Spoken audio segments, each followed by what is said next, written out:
महाराज उत्तानपाद, जिनकी दो रानियां सुनीति और सुरुचि। सुनीति बड़ी रानी है, जिनके बेटे हुए हैं ध्रुव। कथा आप सबको पता है कि एक बार ध्रुव खेलने गए थे, जब लौट के आए तो पिता की गोद में बैठे।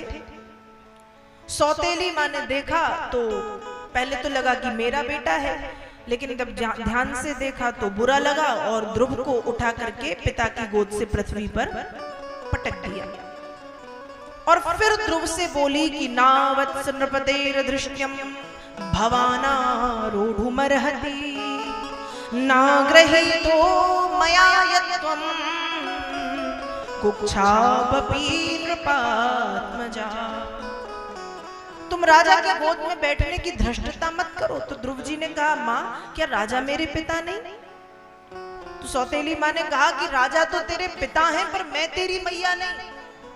तूने किसी अन्य स्त्री की कोख से जन्म लिया है, इसलिए तू पिता की गोद में बैठने का अधिकारी नहीं है।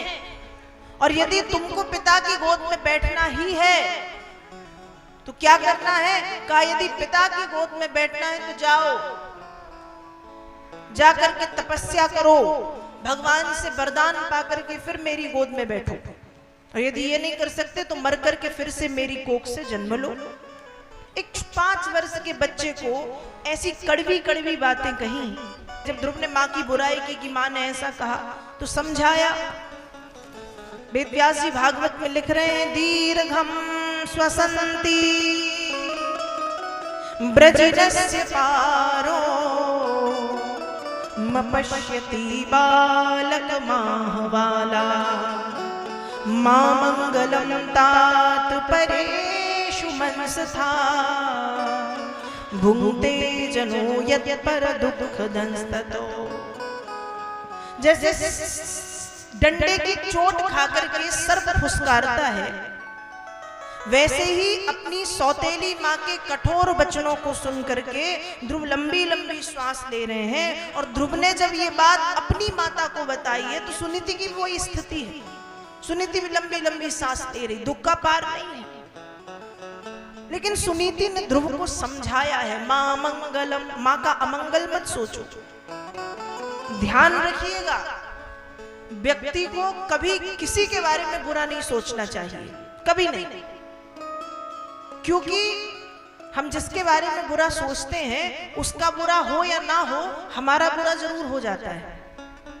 इसलिए ध्यान रखिएगा, कभी भी वो हंसी मजाक की बात अलग है,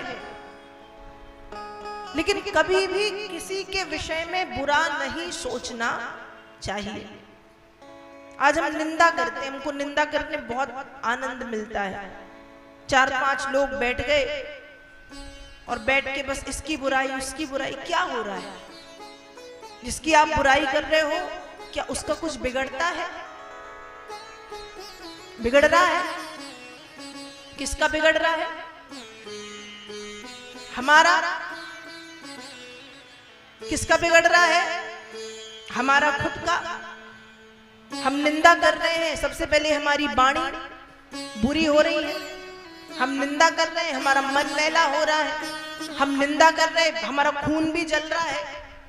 सामने वाले का कुछ नहीं हो रहा, उसको तो पता ही नहीं कि आप क्या कर रहे हो। वो तो आराम से अपने घर पे बैठा टीवी देख रहा है। आप जले जा रहे हो, मरे जा रहे हो, खून जला रहे हो निंदा कर करके। नहीं करनी चाहिए, बुरी बात, अच्छी बात नहीं है। निंदा करने से भी हमारा ही बुरा होता है। बुरा सोचेंगे तो हमारा बुरा होना है, पक्की बात। और किसी की बुराई करने से उसका कुछ नहीं बिगड़ना। जो बिगड़ना है हमारी मानसिक शांति हमारी जानी है। इसलिए सुनीति समझा रही है, मां मंगलम तात, बेटे मां का बुरा मत सोचो। और माँ ने जो कहा ठीक कहा, माँ ने कहा तपस्या करो तो तपस्या करो। अब माँ की पूरी बात तुमने सुनी नहीं, पूरी बात सुनती तो समझ आता। माँ ये कहती कि यदि गोद में बैठना है तो क्यों हाड़ मांस के पिता के पीछे पड़े हो? वो हाड़ मांस का पिता आज है, कल मर जाएगा। सत्य तो यही है ना।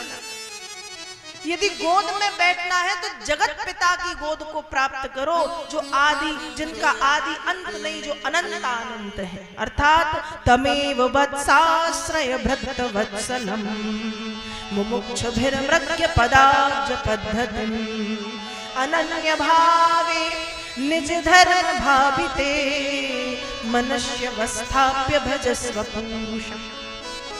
किसकी शरण में जाओ? जो दासानुदासों पर भी कृपा करते हैं, जो दास के दास के दास के दास के दास पर भी अनुग्रह कर देते हैं, दासानुदासों पर भी अनुग्रह करने वाले, ऐसे कृपालु भक्त वांछा कल्पतरु की शरण में जाओ। माँ के समझाने पर ध्रुव जी तपस्या करने गए हैं।